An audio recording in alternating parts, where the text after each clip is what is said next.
अस्सलाम वालेकुम दोस्तों, कैसे हैं आप सब लोग? ठीक है, उम्मीद करता हूँ आप सब लोग खैरियत से होंगे। तो दोस्तों, आज की इस वीडियो में हम बात करेंगे फैमिली विज़िट वीज़ा पे जो लोग यहाँ पे सऊदी अरेबिया में आए हुए हैं, या फिर वो किसी भी वीज़ा पे यहाँ पे आए हुए हैं, किसी भी विज़िट वीज़ा पे। तो वो लोग अभी एग्ज़िट करना चाह रहे हैं, वो वापस जा रहे हैं, तो अपनी जो टिकट्स हैं वो बुक करवा रहे हैं। तो टिकट्स में बहुत ज़्यादा प्रॉब्लम आ रही है इस टाइम पे। जैसे कि अब टिकट्स जो है वो बहुत ज़्यादा महंगी भी मिल रही हैं। तो उसके लिए तो मैं पहले एक वीडियो बना चुका हूँ, जिसमें मैंने डिटेल के साथ आप लोगों को बताया है कि इस टाइम पे भी आप आधी से भी कम रेट में टिकट्स कैसे खरीद सकते हैं। बहुत ज़्यादा जो एक्सपेंसिव टिकट है उस उनको सस्ते में कैसे खरीद सकते हैं, वो मैंने अपनी पिछली वीडियोस में बताया हुआ है, आप लोग वो वीडियो देख सकते हैं। उसके अलावा दोस्तों, अभी जो प्रॉब्लम आ रही है काफ़ी ज़्यादा, वो ये है कि काफ़ी ज़्यादा जो फ़्लाइट्स हैं वो चल नहीं रही हैं, और बहुत ज़्यादा फ़्लाइट्स जो ऐसी हैं जो डिले हो रही हैं इस टाइम पे, या फिर वो कैंसिल हो जाती हैं एंड टाइम पे, या फिर आपकी जो फ़्लाइट है वो रीशेड्यूल हो जाती है। तो उस टाइम में आप लोगों ने क्या करना है, कैसे अपने जो पैसे हैं वो पूरे अपने वापस ले सकते हैं बिना किसी कटौती के। और एयरलाइन वाले जो हैं आप लोगों से किसी भी तरह की बहस भी नहीं करेंगे, और भी किसी भी तरह की बहस किए बगैर आप लोग अपना जो है पैसे वापस ले सकते हैं बिना किसी परेशानी के। तो वो चीज़ जो है आप लोगों को कानूनन वो चीज़ बताऊँगा, उस चीज़ का कानून क्या है, रूल्स क्या हैं, वो एयरलाइन वालों के ही जो रूल्स हैं उनके हिसाब से आप जब पैसे उनसे वापस लेंगे, तो आपसे वो किसी भी तरह की बहस नहीं करेंगे, आपको पैसे जो है फ़ौरन वापस दे देंगे। तो दोस्तों, इस वीडियो में आप लोगों को यही चीज़ बताने वाला हूँ, तो आप लोगों ने ये वीडियो एंड तक ज़रूर देखनी है। उससे पहले दोस्तों, आप लोगों से रिक्वेस्ट है कि इस वीडियो को प्लीज़ लाइक कर दें, शेयर कर दें, और इस चैनल को ज़रूर सब्सक्राइब कर दें, और बेल आइकन को दबा के ऑल पे क्लिक कर दें, ताकि आने वाली हर न्यू अपडेट आपको टाइम पे मिलती रहेगी। तो दोस्तों, अब शुरू करते हैं वीडियो को बिना किसी देर किए। और दोस्तों, सबसे पहले आप लोगों के साथ मैं अपना एक्सपीरियंस जो है वो भी मैं शेयर करूँगा। और आप लोगों को मेरा मशवरा ये है कि टिकट आपने जब भी बुक करनी है, वो आपने खुद करनी है, किसी तीसरे बंदे से बुक नहीं करवानी है, ना किसी एजेंट से, ना किसी और से। क्योंकि फ़्लाइट जो है कैंसिल हो जाती है, आप लोगों ने अपने पैसे कैसे वापस लेने हैं? तो अगर आप लोगों ने अपनी जो टिकट है वो खुद बुक की हुई होगी, तो आप लोग वहाँ से बिना किसी परेशानी के खुद कर सकते हैं। अगर किसी और ने, आपकी तीसरी पार्टी ने आपकी जो टिकट है वो बुक की हुई होगी, तो फिर आप उनकी मिन्नतें करेंगे, वो आएँगे, वो सारा कुछ करेंगे, वो मामला सँभालेंगे, वो आपके पैसे जो है वापस लेके आपको देंगे। और इस टाइम पे इतना जो है फ्री कोई नहीं होता है, और हर कोई जो है पैसे लेके गायब हो जाता है, और आपको आपकी परेशानी में ही छोड़ के चले जाएँगे। और दोस्तों, इसलिए आप लोगों ने टिकट जो है अपनी बुक करनी है खुद ही। तो दोस्तों, होता क्या है, अगर आपकी फ़्लाइट जो है वो कैंसिल हो जाती है, या फिर आपकी जो फ़्लाइट है वो काफ़ी ज़्यादा जो है लेट हो जाती है, जैसे 6 से 8 घंटे या इससे भी ज़्यादा जो है फ़्लाइट आपकी लेट हो जाती है, तो उस सूरत में काफ़ी सारे लोग जो है वो परेशान होकर वहाँ पे शोर मचाने लग जाते हैं, और वहाँ का जो स्टाफ़ होता है, जाके जो एयरलाइन का स्टाफ़ होता है उससे लड़ने लग जाते हैं। तो इस चीज़ का कोई फ़ायदा नहीं है, इससे कोई हल नहीं निकलेगा। आपको अपने राइट्स पता होने चाहिए, आपको अपना जो कानून है उस चीज़ के बारे में पता होना चाहिए, अपना हक आप लोगों ने किस तरीके से लेना है, वो चीज़ आप लोगों को पता होना चाहिए। तभी आप उन लोगों से बात कर सकेंगे, बिना शोर मचाए, बिना किसी लड़ाई किए आप लोग उससे उनसे पैसे ले सकते हैं। और आप लोगों का जो हक है वो आप लोगों ने कैसे लेना है, उसके राइट्स क्या हैं, वो आप लोग ध्यान से सुन लीजिए अभी। उससे पहले दोस्तों, आप लोगों को मैं अपना एक्सपीरियंस बताता हूँ कि मैंने एक टिकट जो है अपने दोस्त की बुक की थी, तो उसके जो है फ़्लाइट जो है वो रीशेड्यूल हो गई। तो मतलब लेट भी बहुत ज़्यादा हो गई फ़्लाइट। तो उस सूरत में उसको वो बोल रहा था कि मुझे जो है टिकट जो है वो कैंसल करनी है, और अपने पैसे जो है वापस लेने हैं। वो टिकट ज़ाहिर है मैंने बुक की थी, तो मैंने तो पैसे उससे पहले ले लिए हैं। अब उसने जो पैसे लेने थे वो वहाँ से उनसे बहस कर रहा था, तो वो पैसे वो नहीं दे रहे थे, क्योंकि टिकट जो है वो मैंने बुक की है।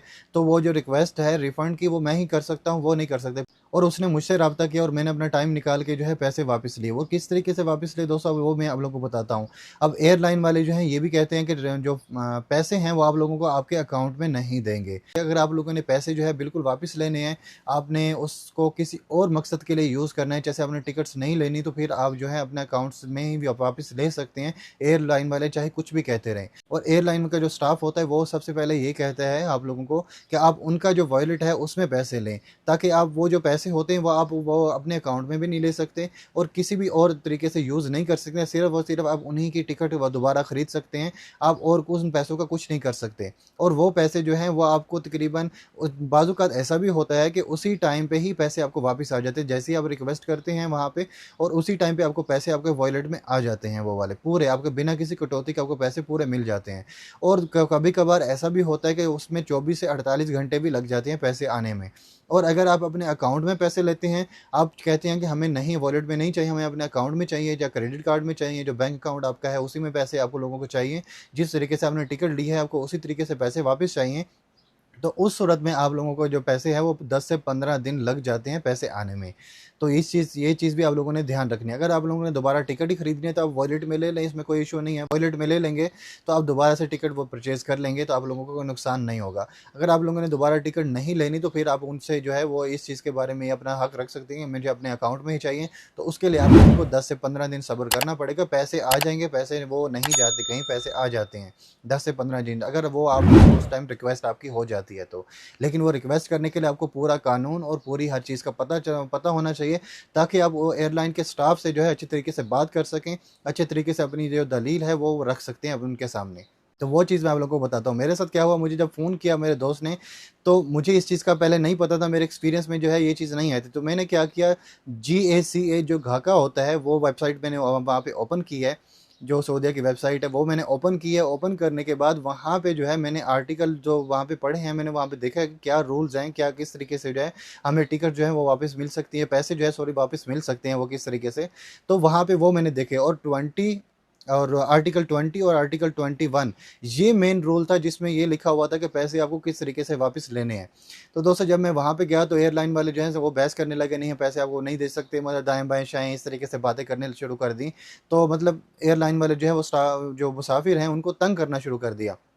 तो इस सूरत में जो है मैंने जो आर्टिकल थे उनके सामने रखे और मैंने बोला आपके ही आर्टिकल में ये चीज़ लिखी हुई है कि आप लोग हमें पैसे देंगे। और जब मैंने वो चीज़ जो एक कानून जो उन्हीं का बनाया हुआ कानून था मैंने उनके सामने रखा, तो फिर उन्होंने बिना किसी बहस किए मुझे मेरे पैसे जो है वो वापस दे दिए। और दोबारा जो मेरे दोस्त ने टिकट ही करवानी थी, तो इसलिए मैंने वॉलेट में ही ले लिए, क्योंकि मुझे अब 10-15 दिन में वेट करता तो कोई फ़ायदा नहीं था। और मैंने वॉलेट में ही ले लिया ताकि वो दोबारा अब आसानी से टिकट बुक कर सकेगा। और दोस्तों जितनी भी इन्फॉर्मेशन मैं अभी आप लोगों को दे रहा हूँ, एक तो मेरा अपना एक्सपीरियंस है, वो भी इस वजह से हुआ कि मैंने घाघा की वेबसाइट से जो है वो पढ़ा है, और वहाँ पे पढ़ के वो देख के वो वहाँ पे जो लिखा हुआ है वो सब मैं आप लोगों को बताने वाला हूँ इस टाइम पे। तो हो सकता है मुझसे जो है कोई चीज़ मिस हो जाए, मुझसे कोई मिस्टेक हो जाए, तो आप लोग से रिक्वेस्ट है कि आप घाघा की जो वेबसाइट है वहाँ पे जो आर्टिकल है वो पढ़ें, लाजमी पढ़ें। वहाँ पे आपकी लैंग्वेज कोई भी है, वहाँ पे इंग्लिश लैंग्वेज में होता है तो आप वहाँ पे ट्रांसलेट कर सकते हैं। आपकी अगर उर्दू लैंग्वेज आप समझते हैं तो उर्दू में कर सकते हैं, या आप हिंदी लैंग्वेज समझते हैं तो वहाँ पे हिंदी में कर सकते हैं। अगर आप कोई और लैंग्वेज समझते हैं तो वहाँ पे कोई और लैंग्वेज में आप ट्रांसलेट करके वो पढ़ के रखें, ताकि आप लोगों को जब बाद में इशू बने तो आप वहाँ पे बिना किसी परेशानी के, बिना कोई शोर मचाए, आप वहाँ पे अपना जो है वो कानूनी तौर पे अपने पैसे जो वापस ले सकते हैं। उनके सामने वो आर्टिकल के तौर पे अपना वो जो कानून होता है उनके सामने रख सकते हैं आप। तो वही चीज़ मैं आप लोगों को बताने वाला हूँ अभी उर्दू में। उससे पहले दोस्तों आप लोगों को ये समझना है कि ये जो घाका है ये है क्या चीज़। ये सऊदी अरेबिया का वो इदारा है जो तमाम एयरलाइंस पर नज़र रखता है, और दोस्तों इनका एक मकसद है मुसाफिरों के कानून की हिफाजत करना। और लोग जो हैं अक्सर एयरलाइन वालों की बात मान लेते हैं, क्योंकि उनको लगता है कि जो एयरलाइन वाले जो भी कह रहे हैं वही कानून है।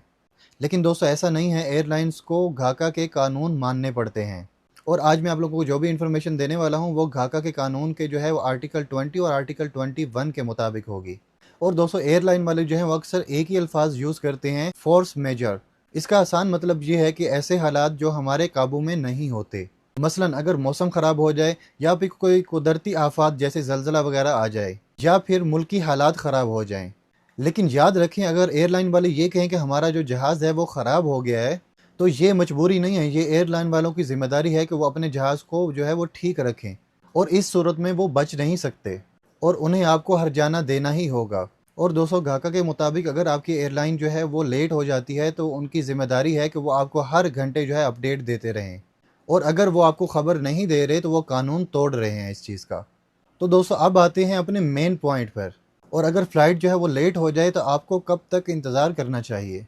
और अगर आप सऊदी अरब के अंदर ही कोई सफ़र कर रहे हैं, जैसे सऊदी अरब के एक शहर से दूसरे शहर जा रहे हैं, और आपकी फ़्लाइट जो है वो 3 घंटे से ज़्यादा लेट हो जाती है, तो आप लोगों के पास पूरा हक़ है कि आप लोग अपनी टिकट जो है वो कैंसिल करके अपने पूरे पैसे जो है वापस ले सकते हैं। इसमें 1 रुपया भी आपका नहीं कटेगा। और अगर आप इंटरनेशनल सफ़र कर रहे हैं, जैसे सऊदीया से पाकिस्तान या इंडिया या किसी और कंट्री में जा रहे हैं, तो उस सूरत में आपकी जो फ़्लाइट है वो 6 घंटे से ज़्यादा अगर आपकी फ़्लाइट जो है वो लेट हो जाती है, तो इस सूरत में आप अपनी टिकट कैंसिल कर सकते हैं और अपने पैसे जो है वो वापस मांग सकते हैं। और एयरलाइन वाले आपका 1 रुपया भी नहीं काटेंगे, और उन्हें आपका जो हक़ है आपको पूरा रिफ़ंड आपको देना पड़ेगा। और अगर दोस्तों फ़्लाइट जो है आप लोगों की ज़्यादा लेट हो जाती है, तो एयरलाइन वालों की ये ज़िम्मेदारी है कि आप लोगों को खाना भी देंगे और आपको होटल भी देंगे रिहाइश के लिए। ये आपका हक़ है जो देना लाज़मी है उनको। और घाका का आर्टिकल 21 ये उसमें ये साफ लिखा है कि आपके जो पैसे हैं जिस तरीके से आपने उससे टिकट खरीदी है जिस तरीके से उसी तरीके से आपको पैसे जो है रिफ़ंड किए जाएँ। यानी कि अगर आपने जो है क्रेडिट कार्ड से अपनी टिकट जो है वो हासिल की थी, परचेज़ की थी, तो आपको क्रेडिट कार्ड में पैसे आने चाहिए और अगर आपने जो है कैश से टिकट ली है, तो आपको कैश ही वापस मिलना चाहिए। और इस सूरत में एयरलाइन के पास जो है 15 दिन का टाइम होता है आपको पैसे वापस देने के लिए। अगर वो 15 दिन से ज़्यादा टाइम लगा देते हैं, 15 दिन से ज़्यादा टाइम हो जाता है, तो आप घाका की वेबसाइट पे उनकी शिकायत कर सकते हैं, उनकी कंप्लेन कर सकते हैं। आपको कानून और आपके राइट्स आपको लोगों को पता होने चाहिए।